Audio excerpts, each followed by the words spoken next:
I'm Ashley, 24, and 3 years ago, I lost my mom to cancer. The pain was unbearable, but what came next shattered my world completely. Just days after her funeral, my dad brought home his new lover, Brenda, and within weeks, I was homeless at 16. My own father chose his girlfriend over his grieving daughter, throwing me out of the only home I'd ever known. 8 years later, fate gave me an opportunity one never expected, a chance to show him exactly what he'd thrown away. Before I share my story, let me know where you're watching from in the comments. Hit like and subscribe if you've ever had to rebuild your life after betrayal. Trust me, this journey has an ending worth waiting for.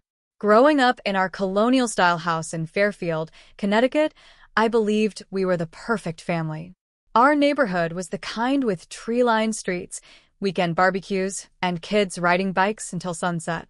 My mom, Catherine, though everyone called her Kate, taught third grade at the local elementary school. The kids adored her, and every year at Christmas, former students would drop by with handmade cards and cookies.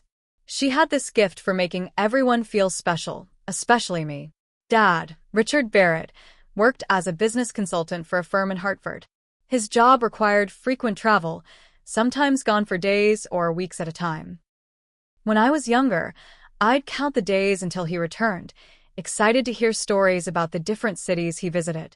He'd always bring me back little souvenirs, a snow globe from Chicago, a miniature cable car from San Francisco, a tiny Empire State Building from New York. I displayed them proudly on my bookshelf, a collection that mapped his absences. Our home was warm and inviting, filled with the scent of Mom's famous apple cinnamon muffins on Sunday mornings. The walls were lined with family photos, camping trips to Vermont, beach vacations in Cape Cod, and holiday gatherings with extended family. In every picture, Mom's smile radiated genuine happiness. I never noticed then how Dad's smiles rarely reached his eyes. I was a sophomore in high school, 16, and full of dreams. Art was my passion, and I spent hours sketching buildings, fascinated by the way architecture could shape the feeling of a space. Mom recognized my talent early, buying me special drawing pencils and architecture books. "You'll design something magnificent someday," she'd say, her faith in me unwavering. I dreamed of creating buildings that would stand for generations, permanent marks on the world, unlike the fragility of life I hadn't yet learned to fear. The backyard was Mom's sanctuary. She transformed our modest plot into a garden that neighbors would slow their walks to admire. "Gardens teach patience," she told me while showing me how to properly plant tulip bulbs one fall afternoon. "You do the work now, tucked away where no one can see, and months later, magic." She loved watching things grow, nurturing them with steady care and attention. Mom created traditions that anchored our family life. Every birthday, she'd decorate the kitchen overnight while we slept, so we'd wake to streamers and balloons. For mine, she'd leave a trail of 16 notes hidden around the house, each containing a memory from that year of my life. The last note always included a clue to finding my gift. These rituals made our home feel sacred, protected from the ordinary troubles of the world. Looking back, I can see the warning signs I missed. Dad, working late more frequently. The missed anniversaries. The way his phone would ding with messages that made him step outside to respond. Mom making excuses for his absences at my orchestra concerts and art shows. "Your father works so hard for us," she'd say, disappointment carefully masked behind her encouraging smile. I remember one night overhearing them argue, a rare occurrence in our household. Mom's voice, usually so gentle, was strained. "The doctor said I should hear the results in person. I need you there, Richard." Dad's response was clipped. "I can't cancel this trip. The Preston account depends on it." The next morning at breakfast, no mention of the argument. Mom served Dad's favorite blueberry pancakes, and he kissed her cheek before leaving, briefcase in hand. The perfect picture of domestic harmony restored. The summer before everything changed was unusually beautiful. Mom and I planted a butterfly garden, spent afternoons reading on the porch swing, and took weekend drives to local art museums. Dad joined us occasionally, but more often than not, it was just the two of us. I didn't mind. Mom was my best friend, my confidant, my anchor. Then came the first signs. Mom falling asleep in the middle of the day. The persistent cough she dismissed as allergies. The weight loss she attributed to a new yoga class. I noticed, but I didn't worry, not really. Mom was only 46, vital and energetic. Until the day she collapsed while watering her beloved garden, and our perfect world began to crack.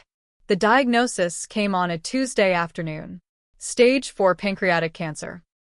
Already spread to her liver. I sat in the sterile hospital consultation room, the doctor's words washing over me like waves, threatening to pull me under. 6 to 8 months, they said. Maybe less. Mom sat perfectly still, her hand gripping mine so tightly my fingers went numb. Dad paced the small room, firing questions about experimental treatments and second opinions. His face had gone pale, a sheen of sweat on his forehead. Later, in the parking lot, he punched the steering wheel so hard the horn blared, startling an elderly couple walking past our car. "This isn't happening," he said, more to himself than to us. Not to Kate. Those first weeks passed in a blur of appointments. Mom approached her illness with the same methodical care she gave to lesson planning. She created a binder with dividers for medications, treatment schedules, and insurance information. "We'll get through this together," she promised, though we both pretended not to notice how the oncologist avoided using the word recovery. I tried to maintain a normal life, attending school, keeping up with homework, but everything felt hollow. Each morning before leaving for school, I'd check on Mom, often finding her already awake, sitting by the window watching the sunrise. "Another beautiful day," she'd say, regardless of the weather. On my desk at school, I kept a small photo of us from the previous summer, smiling in matching sun hats at the beach. Looking at it gave me strength during the moments I felt myself breaking. Dad's work trips continued. "Someone has to keep the insurance," he'd explain when Mom gently questioned his absences. He'd call nightly from hotel rooms, asking about test results and treatment plans. The conversations were brief, clinical. I began to resent how he could physically remove himself from the horror unfolding at home. As fall turned to winter, Mom grew weaker. I learned to administer her anti-nausea medications, to recognize the signs of pain before she'd admit to it, to help her wash her thinning hair with gentle, loving hands. School became secondary. My guidance counselor arranged for me to take work home and attend only for tests. My friends tried to understand, but their lives continued with normal teenage concerns that now seemed trivial to me. One night, finding Mom unable to sleep, I brought her a cup of chamomile tea and crawled into bed beside her. The same bed where she'd comforted me through childhood nightmares. Now our roles reversed. I read aloud from Jane Austen's Pride and Prejudice, her favorite book. Between chapters, she spoke of her hopes for me. "Promise me you'll still pursue architecture," she said, her voice thin but determined. "Don't let anything stop you from becoming who you're meant to be." "I promise," I whispered, though at that moment, I couldn't imagine a future beyond the next day, the next hour. Around month 4, I began noticing Dad's strange phone behavior. He'd step outside to take calls, his voice too low to hear through the windows. Once, passing his home office late at night, I heard him laugh. A sound that had become foreign in our grief-filled home. The door was ajar, and through the crack, I saw him smiling at his laptop screen, engaged in what appeared to be a video call. When I questioned him at breakfast, he claimed it was work-related, but his eyes slid away from mine. Mom's condition deteriorated rapidly after Christmas. The holiday itself was a subdued affair. I decorated a small tree in the living room, placing it where Mom could see it from her hospital bed, which now dominated our family room. Dad gave me cash to buy her gift, a cashmere shawl, and sign the card I'd selected. He was home for Christmas Day, but left the following morning for what he called an unavoidable meeting in Boston. By February, hospice care began. The house filled with medical equipment, the smell of antiseptic mingling with the lavender sachets Mom had once placed in every drawer. The hospice nurse, Marlene, taught me how to provide comfort care, her kind eyes acknowledging my youth while respecting my determination to care for my mother. You're doing beautifully, Marlene told me one afternoon as I carefully applied lip balm to Mom's cracked lips. She's lucky to have you. I'm the lucky one, I replied, meaning it despite everything. One evening in early March, Mom seemed suddenly more alert, her eyes clearer than they had been in weeks. She asked me to open the curtains so she could see the stars. Remember when we used to lie in the backyard with that constellation book? She asked, her voice surprisingly strong. We reminisced about those summer nights, the fireflies blinking around us as we traced patterns in the sky. Ashley, she said, taking my hand, I need you to know how proud I am of you. How proud I've always been. I felt the weight of her words, the finality in them. Mom, please, I started, but she shook her head gently. Listen to me. You will have a beautiful life. You will create beautiful things. And I will see them all. That night, I slept in a recliner beside her bed, our fingers intertwined. I woke at dawn to find her hand cool in mine, her chest still. She had slipped away peacefully while I slept. I sat with her for an hour, memorizing her face in repose, before calling Marlene, who contacted the funeral home. Dad's phone went straight to voicemail. When he finally arrived home that evening, his eyes red-rimmed but dry, I simply said, she's gone. He nodded, as if receiving a business update, and went upstairs to shower. He'd missed her final moments, her final words. It was a betrayal I didn't yet understand was just the beginning. The funeral was held at First Presbyterian, Mom's church since childhood. White lilies and blue hydrangeas, her favorites, adorned the altar. Her third-grade students, past and present, filled several rows, many clutching handmade cards that the teacher had collected in a memory box for me. My Aunt Susan, Mom's older sister, sat beside me in the front pew, her arm around my shoulders, anchoring me as grief threatened to sweep me away.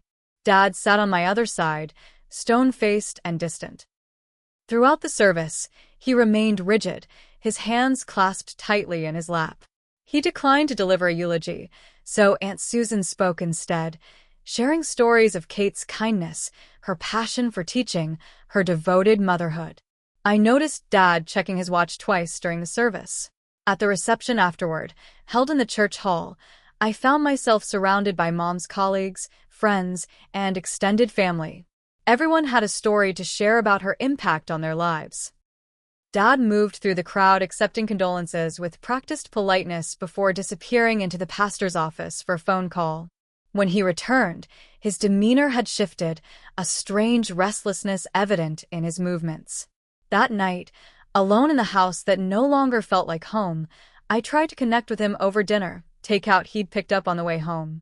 Dad, maybe we could go through some of Mom's photo albums this weekend?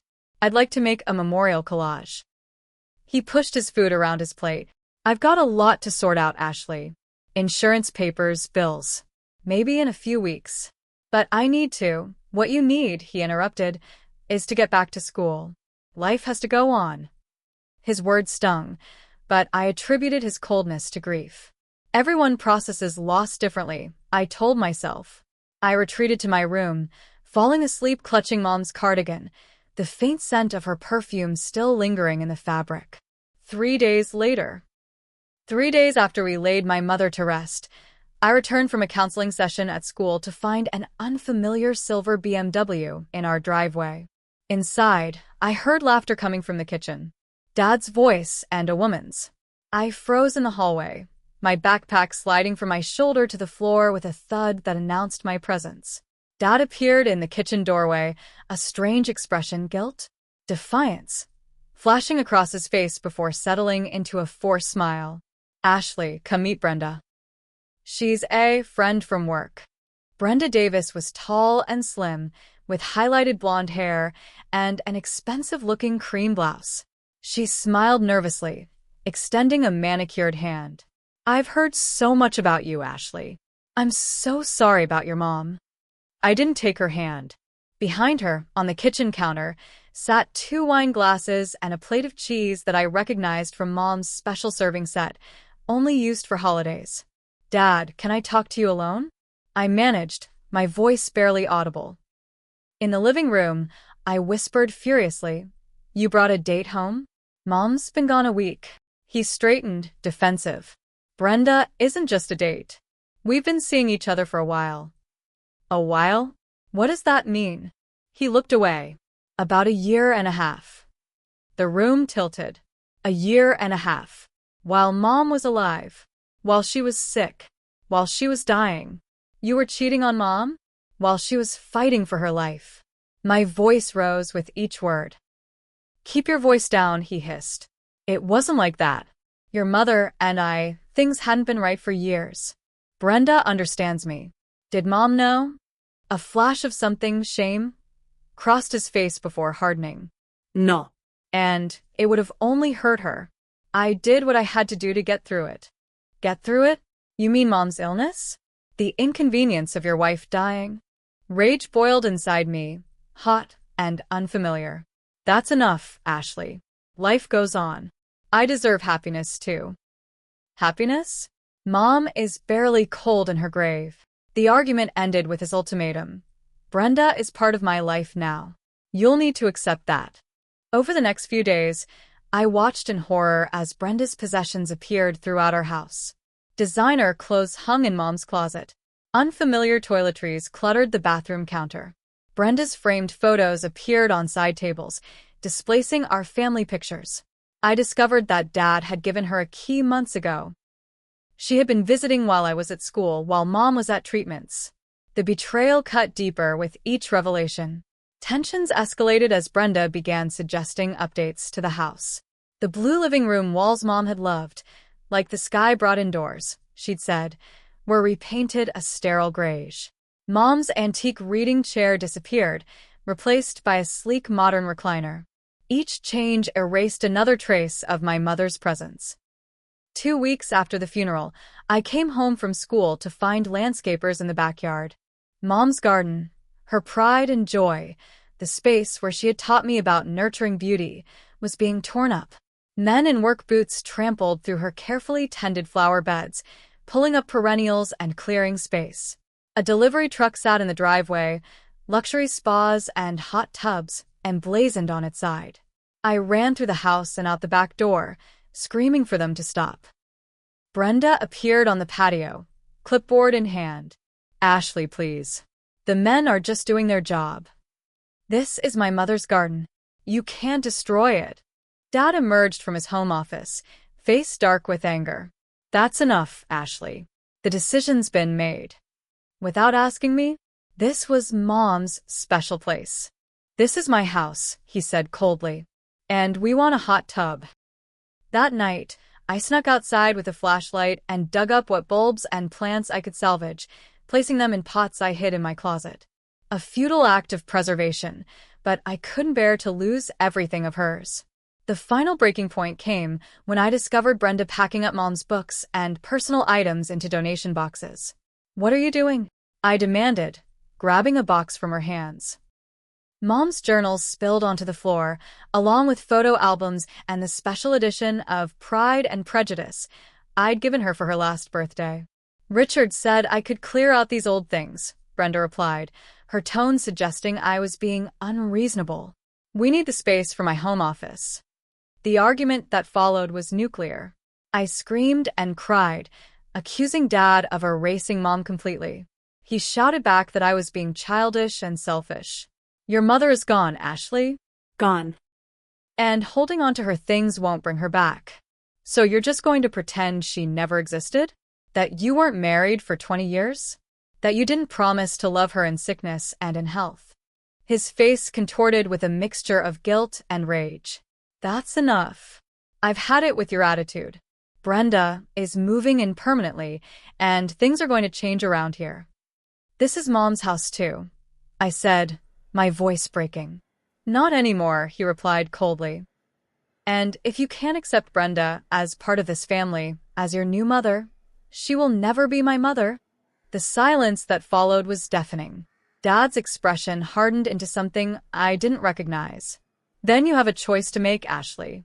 Accept our new family or find somewhere else to live." I stared at him, disbelieving. "Are you serious? I'm 16. old enough to show respect under my roof. I looked from him to Brenda, who stood slightly behind him, her expression a mixture of triumph and discomfort. You'd choose her over your own daughter? Over Mom's daughter? His silence was answer enough. You have 24 hours to decide, he said finally. Accept Brenda and these changes or pack your things. That night, I called Aunt Susan, but she lived in Arizona and couldn't take me in immediately. I reached out to my best friend Madison's parents, who agreed I could stay with them temporarily while things cooled down. I didn't tell them I had no intention of returning. The next day, Dad and Brenda left for a day trip to look at new furniture. I packed everything I could fit into my school backpack and a single suitcase, clothes, my architecture books, the few mementos of Mom I'd managed to salvage, and the potted plants from her garden. I left a note on my bed. You've made your choice. Now I've made mine. Walking out of the only home I'd ever known, I felt my childhood end with the click of the door behind me. I was 16, homeless, parentless, but determined not to break. For Mom, I would survive this. For her, I would build a new life from the ashes of the one that had burned down around me. Madison's parents, the Thompsons, welcomed me with kindness that brought me to tears that first night. Mrs. Thompson set me up in their guest room, assuring me I could stay as long as needed. Mr. Thompson, a practical man who worked as an accountant, immediately started researching my legal rights as a minor abandoned by a parent. He can't just throw you out, he said over breakfast the next morning. He's legally obligated to support you until you're 18. But Dad seemed determined to prove him wrong. When Mr. Thompson called to discuss the situation, Dad claimed I had left voluntarily after disrespecting his fiancée, a status upgrade for Brenda I hadn't been informed of. He agreed to send some of my remaining belongings, but made it clear he considered our family relationship on hold until I apologized. The boxes that arrived contained summer clothes despite it being winter, none of my favorite books, and none of the family photos I'd requested. A typed note inside the first box read, "Your choice has consequences." Dad, with the Thompsons' help, I met with a lawyer from a legal aid clinic who specialized in family law. Ms. Reynolds explained that while I had rights to support, enforcing them would require family court proceedings. That takes time, she warned. And the system isn't always quick to respond, especially in cases where there's no physical abuse. I decided against pursuing legal action immediately. The thought of court appearances and publicly airing our family breakdown felt overwhelming on top of my grief. Instead, I focused on immediate survival, finishing high school while working part-time to save money. Madison's parents refused to accept rent, but allowed me to contribute to groceries and household chores. I found a job at Barnes & Noble, working evenings and weekends shelving books and making coffee in the cafe. The employee discount meant I could occasionally afford architecture magazines and drawing supplies. On breaks, I'd sketch building designs, keeping my promise to Mom alive. School became my refuge. My guidance counselor, Mrs. Bennett, arranged for me to meet with the school psychologist weekly and help me apply for hardship scholarships for college. My art teacher, Mr. Garza, stayed late to give me access to the studio when I needed space to work on portfolio pieces for college applications. 3 months after I left home, I received a letter from an insurance company addressed to me at the Thompsons' house. Confused, I opened it to find notification of a life insurance policy Mom had taken out years earlier. A modest policy, $50,000, with me as the sole beneficiary. A note explained that the check had initially been sent to my father's address, but returned with a message that I no longer lived there.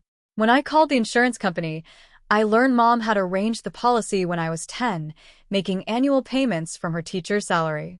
The representative seemed troubled that the payment had been delayed and that my father hadn't informed me of its existence. With Ms. Reynolds' help, I set up a trust for the money, using a small portion for immediate needs and reserving the rest for college expenses. The knowledge that Mom had planned for my future even in her absence gave me both comfort and renewed determination.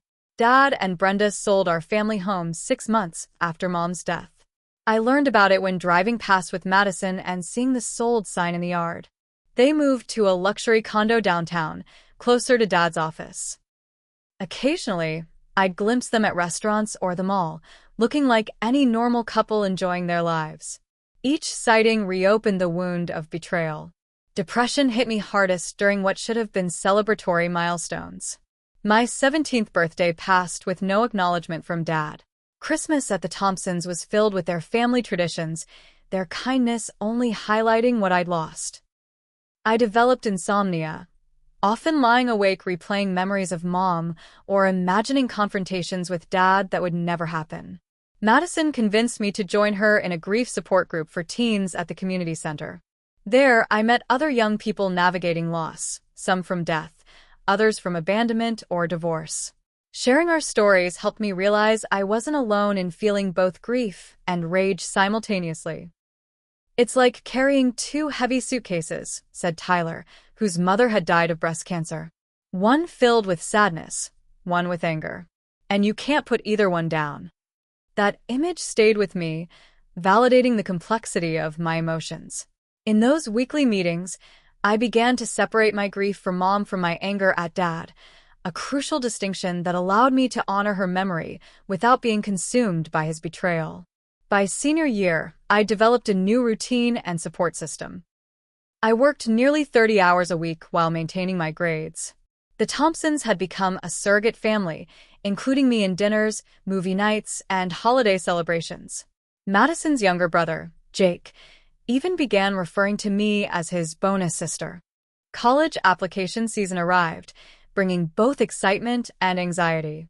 I applied to state schools with strong architecture programs and affordable tuition, even with my scholarships and Mom's insurance money.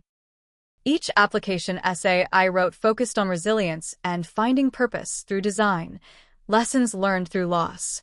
Graduation day arrived in June, nearly 2 years after Mom's passing. The ceremony took place on the football field, families filling the bleachers with balloons and flowers. I scanned the crowd once, knowing I wouldn't find Dad there but unable to stop the instinctive search. Instead, I found the Thompsons, Madison's grandparents who had driven from Ohio, and even Mrs. Bennett and Mr. Garza sitting together, all cheering as I crossed the stage to receive my diploma. That evening, at the Thompsons' graduation party for Madison and me, I received a text from an unknown number. "Congratulations, Dad." No call, no card, no appearance.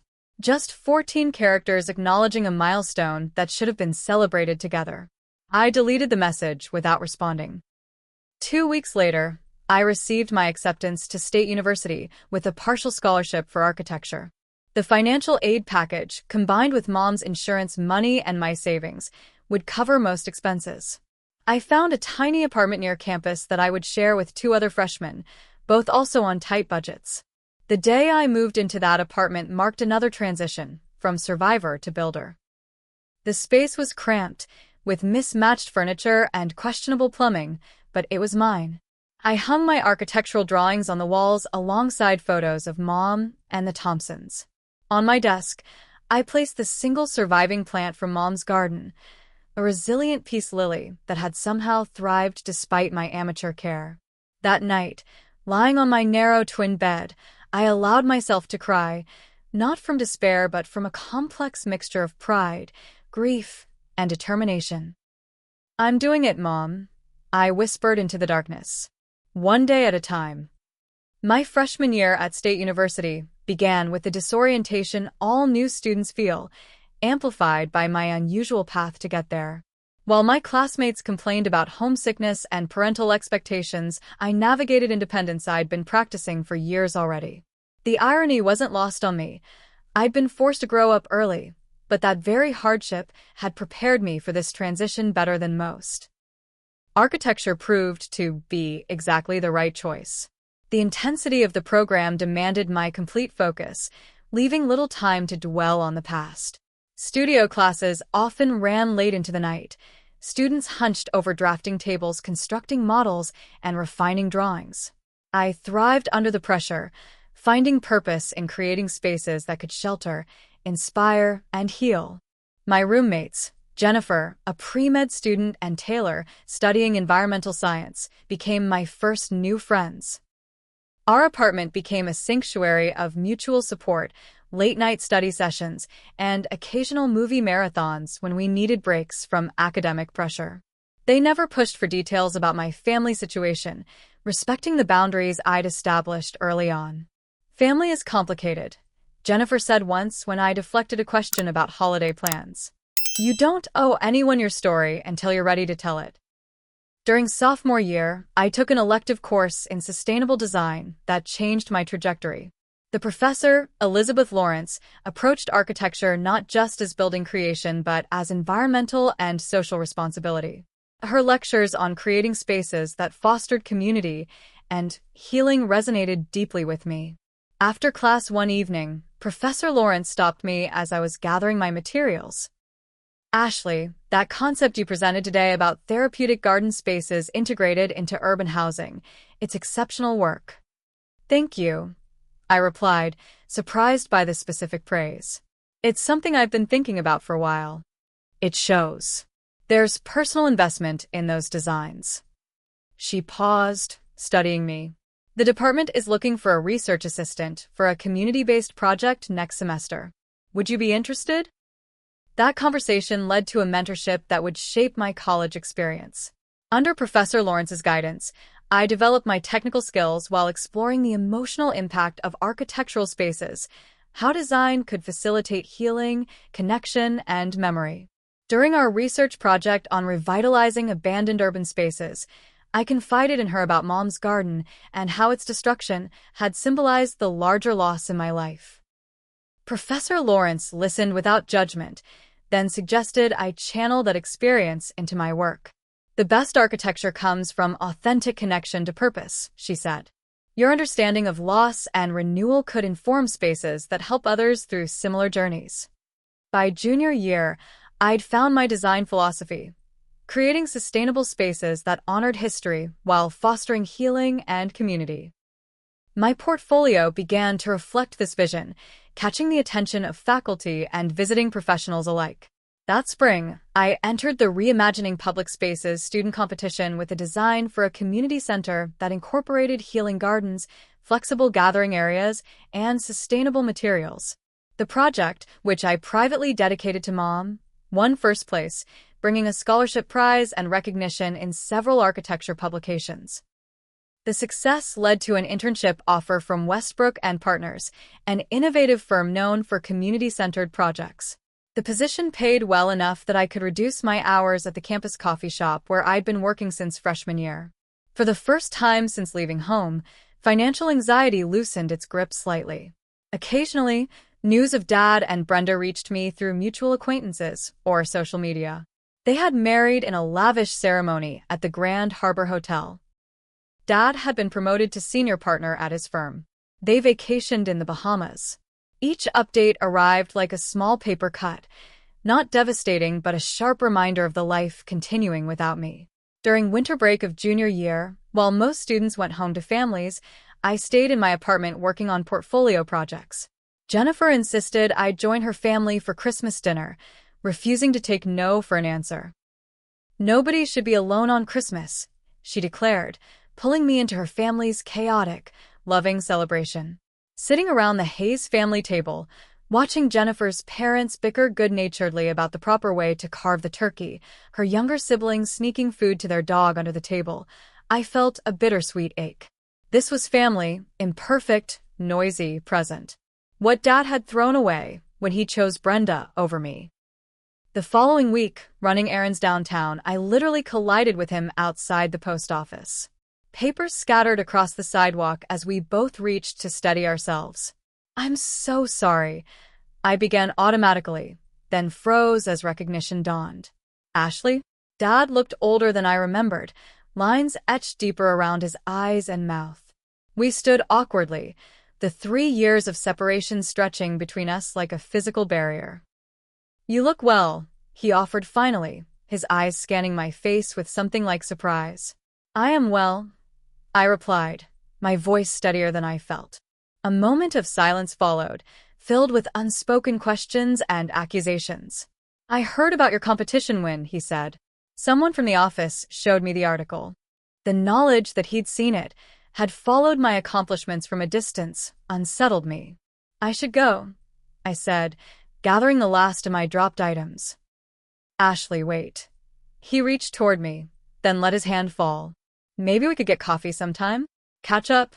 I studied his face, searching for genuine remorse, but finding only discomfort and perhaps curiosity. "I don't think I'm ready for that," I answered honestly. He nodded, accepting my boundary with surprising grace. "If you ever change your mind, I know where to find you," I finished, stepping around him to continue on my way. That brief encounter left me shaken but also strangely empowered. I'd faced him on my terms, not his. I hadn't crumbled or lashed out. Progress of a sort. Senior year brought the culmination of my architectural education and plans for the future. I graduated with honors, my thesis project, a community healing center with gardens inspired by moms, receiving special recognition from the faculty. Professor Lawrence hosted a small celebration for her graduating advisees, presenting each of us with a personalized gift. Mine was a beautiful set of professional drafting tools engraved with my initials. "You're going to create remarkable spaces, Ashley," she said, embracing me. "Spaces that help people heal."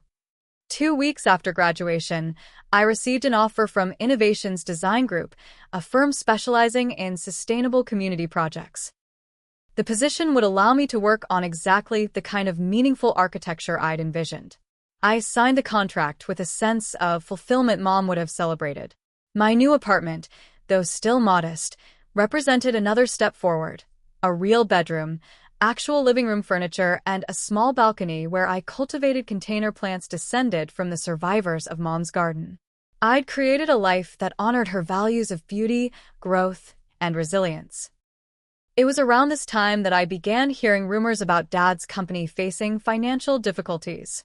A former classmate who worked in commercial real estate mentioned that Baldwin Consulting had lost several major clients and was downsizing their office space. I filed the information away, not allowing myself to dwell on it. At 24, I had rebuilt my life from its broken foundation. I had meaningful work, true friends, and a hard-won sense of peace. The weight of grief for Mom remained, transformed into a quiet companion rather than an overwhelming force. The anger toward Dad had gradually diminished, not through forgiveness exactly, but through the realization that carrying it served no purpose in my new life. What I didn't know then was that circumstances were already in motion that would bring us face to face again. Not as the abandoned daughter and the father who chose another life, but as two adults with unexpected new power dynamics between us. My 25th birthday marked two significant milestones: a promotion at Innovations Design Group and the news that I'd been selected as lead architect for the Fairfield Community Center project. The assignment would take me back to my hometown for the first time in years, a prospect that stirred complicated emotions. "Are you sure you want this project?" my supervisor, Rachel, asked when offering me the position. "I know you have history there." "It's exactly why I want it," I replied with more confidence than I felt. Creating something positive in that space, it feels right.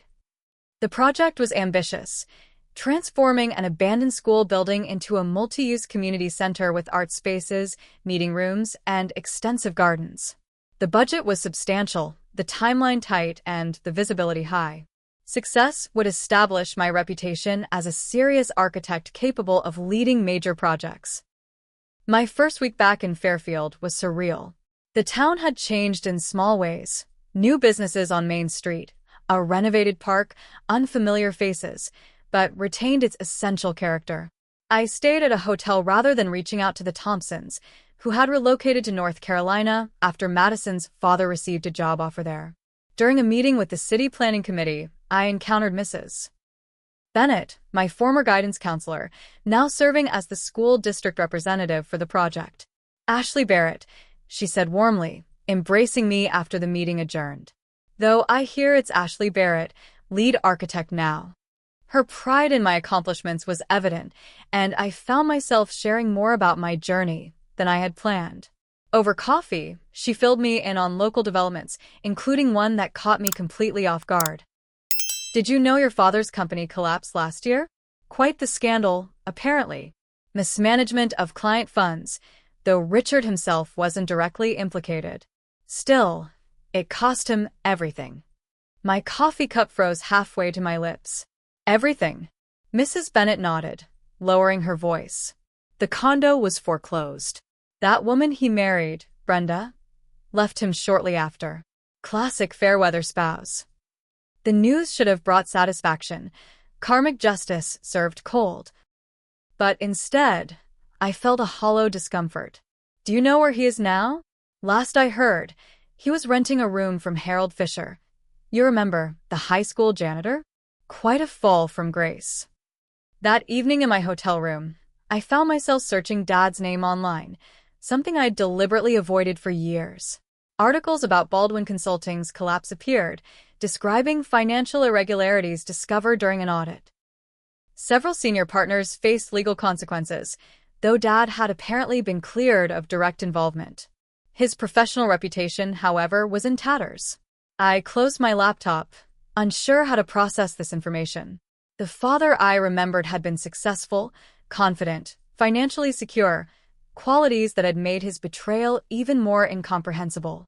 What did it mean that those external trappings were now gone? 2 days later, as I was leaving a meeting at City Hall, my phone rang with an unfamiliar local number. Ashley? It's your father. His voice sounded older, strained.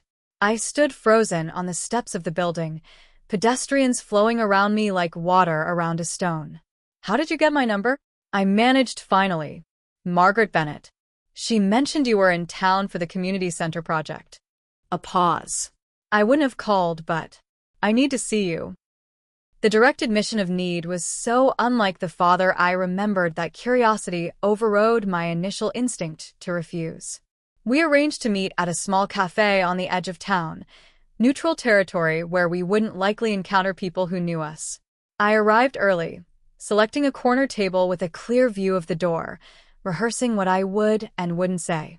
When he entered, I almost didn't recognize him. The confident executive was gone, replaced by a man who looked every day of his 54 years, and then some. Gray had overtaken his once dark hair, and his posture carried a defeated slope that was entirely new. "Thank you for coming," he said, settling into the chair across from me.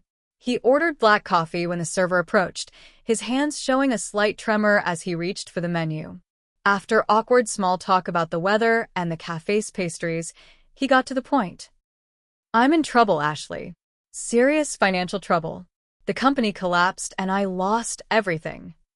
He detailed the sequence of events. Partner malfeasance, he claimed to have been unaware of, legal fees depleting his savings, Brenda leaving when the money ran out. "I've been applying for positions, but at my age, with the company's reputation." He trailed off, then looked up with an expression I recognized from my childhood, the look that preceded asking Mom for a favor he knew was problematic. "I need help getting back on my feet. Alone, just until I can find steady work." The request hung between us, audacious in its presumption after years of silence. "Let me understand," I said carefully, my voice level despite the emotions churning beneath. "You're asking me for money? After you kicked me out at 16? After you chose Brenda over your grieving daughter?" He flinched, but didn't deny it. "I made mistakes. Terrible mistakes." "That's not what you called them then. You said I was the one making a choice, remember?" His gaze dropped to his coffee cup. "I was wrong. About so many things." Part of me wanted to walk out, to let him sit with the consequences of his choices, as I had been forced to do. But another part, the architect trained to see structures clearly, wanted to understand the collapse of our family from his perspective. "Tell me something, Dad. Mom's jewelry, her grandmother's sapphire necklace, her engagement ring. What happened to those?" "They were supposed to come to me." His expression confirmed what I suspected before he spoke. "Sold. When things started getting bad. Brenda said they were just sitting in a drawer anyway." The casual disposal of Mom's treasured possessions, items that had been promised to me, reignited anger I thought I'd moved beyond. "I should go," I said, gathering my purse. "Ashley, please. I have nowhere else to turn." As I stood to leave, I delivered the truth he needed to hear. Neither did I, at 16. 2 days later, he appeared at my job site, creating a scene that mortified me professionally. Disheveled and desperate, he approached as I was reviewing plans with the construction foreman. "Just 5 minutes, Ashley, please," he called across the site, drawing curious stares from my colleagues.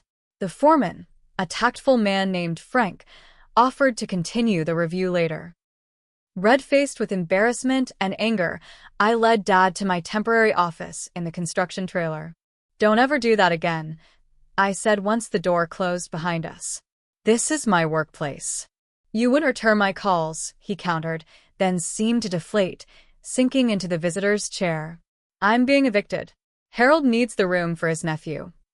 For the first time, I saw my father cry, not the controlled emotion at Mom's funeral, but raw, hopeless tears. The man who had once seemed all-powerful to me sat broken, his life's careful constructions collapsed around him. "I've lost everything," he said through tears. "My home, my career, my wife." "Brenda wasn't your wife," I interrupted sharply. "Mom was your wife. The woman who stood by you for 20 years. The woman who raised your child. The woman who died believing you loved her, never knowing you were cheating on her through her illness." The words hung in the air between us, heavy with 8 years of unsaid truth. "You're right," he whispered finally. "Kate was my wife. And I failed her completely." The admission cracked something in me, not forgiveness exactly, but a shifting of perspective. Here was the acknowledgement I'd needed years ago, delivered too late to change our path, but perhaps not too late to affect where we went from here. After a long silence, I made a decision based not on emotion but on the values Mom had instilled in me. "I won't give you money," I said firmly, "but I might be able to help you find work." Over the following weeks, I used my professional connections to secure Dad a position in facilities management at the University Extension campus. The job came with modest benefits and a small apartment in the staff housing complex. It was entry-level work far below his former status, maintaining buildings rather than conducting high-level business within them, but it offered stability he desperately needed. "Why are you helping me?" he asked when I gave him the job information. "After everything I did?" "I'm not doing it for you," I answered truthfully. "I'm doing it because it's who Mom raised me to be." His move into the campus apartment was a study in humility. His possessions had been reduced to clothing, some books, and a few personal items that fit in the trunk of his aging car. I helped him obtain basic furniture from the university's surplus warehouse, a desk, bed frame, dining table, and provided household essentials from Target.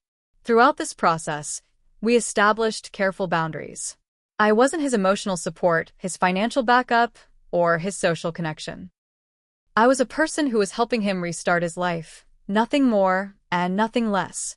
As the community center project progressed, I found myself channeling the complex emotions of our family history into the design. The healing garden incorporated elements inspired by Mom's lavender borders, a reading nook beneath a trellis, native plantings that would attract butterflies.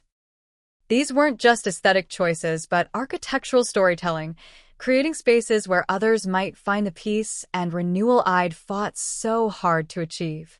During this period, I also established a scholarship fund in Mom's name at the local high school, designated for students pursuing careers in education or design. The initial funding came from my own savings, money earned through the work she had encouraged me to pursue. The first recipient would be selected the following spring, carrying her legacy of nurturing future generations forward. Dad and I settled into a cautious, new relationship.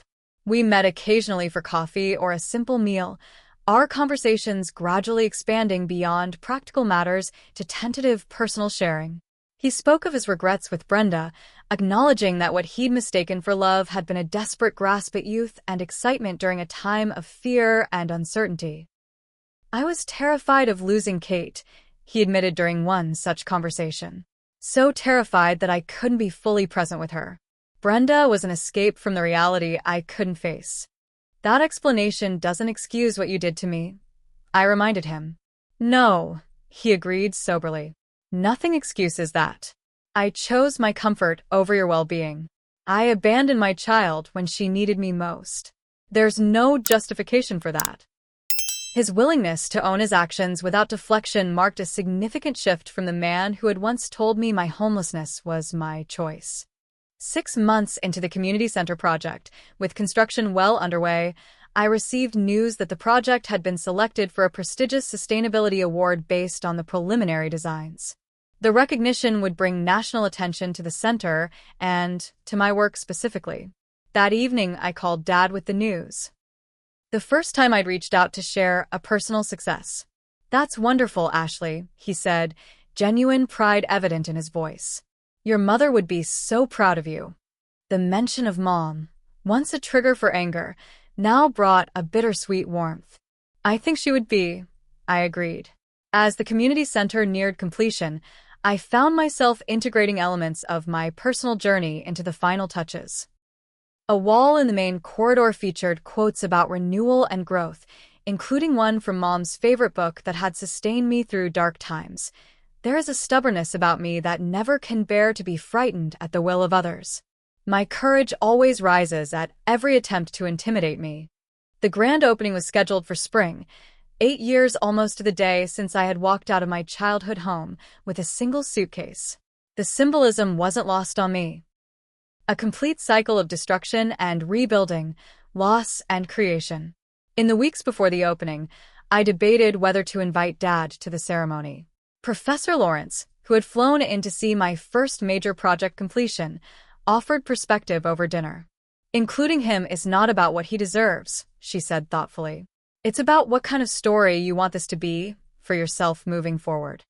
I sent the invitation the next day. Not to the VIP section where donors and officials would sit, but to the general public seating.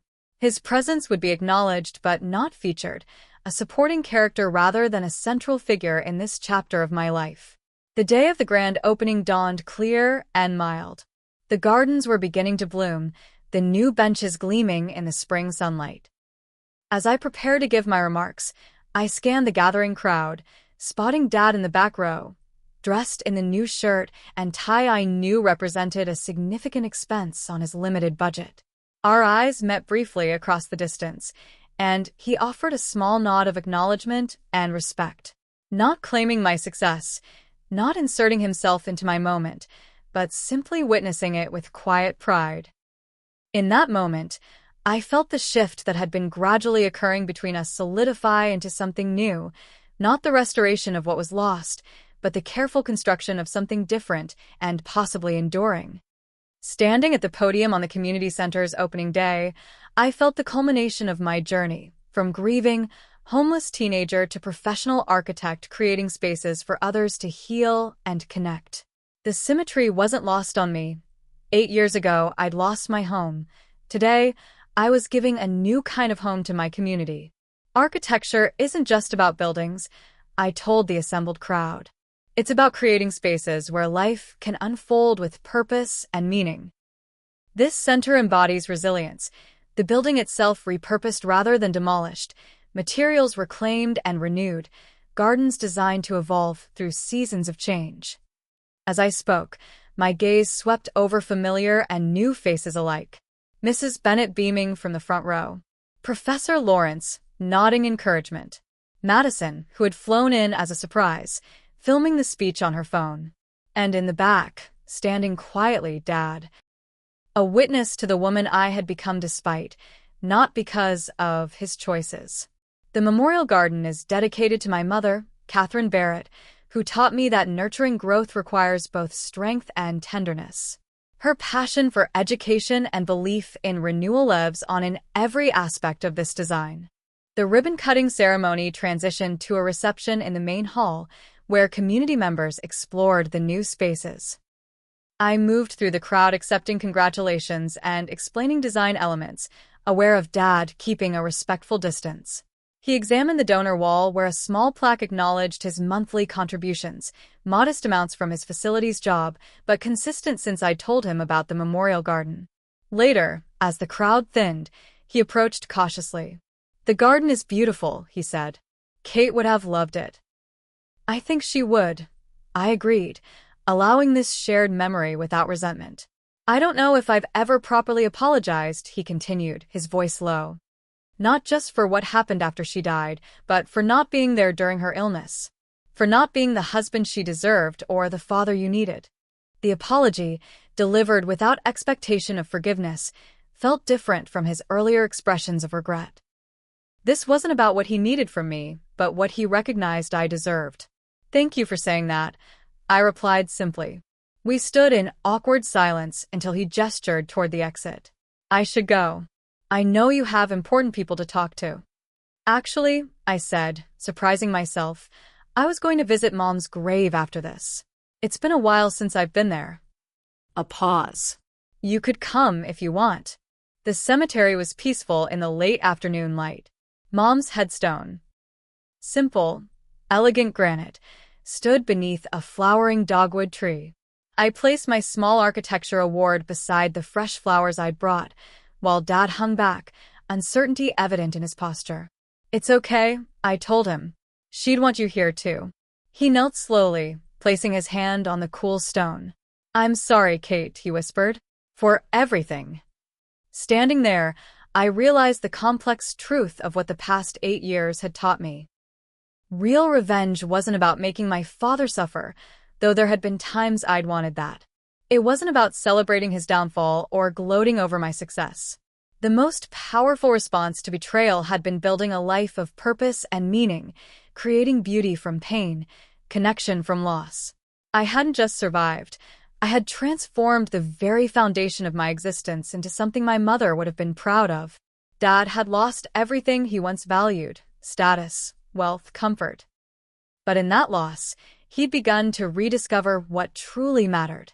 Our new relationship would never erase the past, but it offered something neither of us had expected: a path forward based on truth rather than pretense. As we walked back to our cars, he asked cautiously about my next project, a housing development with integrated community spaces.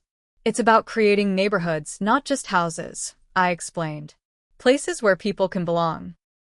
That sense of belonging, he said quietly. I took that from you. I'm only beginning to understand what that cost. It taught me to create it for myself, I replied. And now for others. That evening, alone in my apartment, I added the day's photos to the memory book I'd been keeping since college. Images of the community center, the ribbon cutting, Madison's surprise appearance, a visual record of life continually unfolding. On the last page, I placed a photo of Mom's garden in full bloom, sunlight catching the inscription on the small bronze plaque, in memory of Catherine Barrett, who taught that with love and patience, broken ground yields new growth. The journey from that devastating moment after Mom's funeral to this day of professional achievement hadn't been linear. There had been dark days of doubt, moments of rage, periods of loneliness so acute they physically hurt.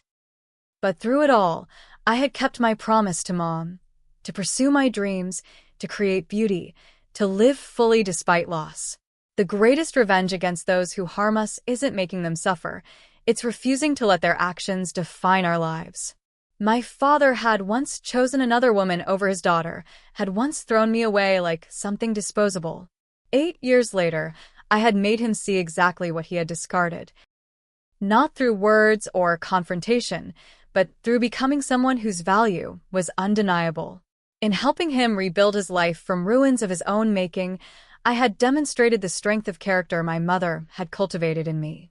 In creating spaces where others could heal, I had healed myself. This was the true power of resilience, not merely surviving hardship but transforming it into something meaningful.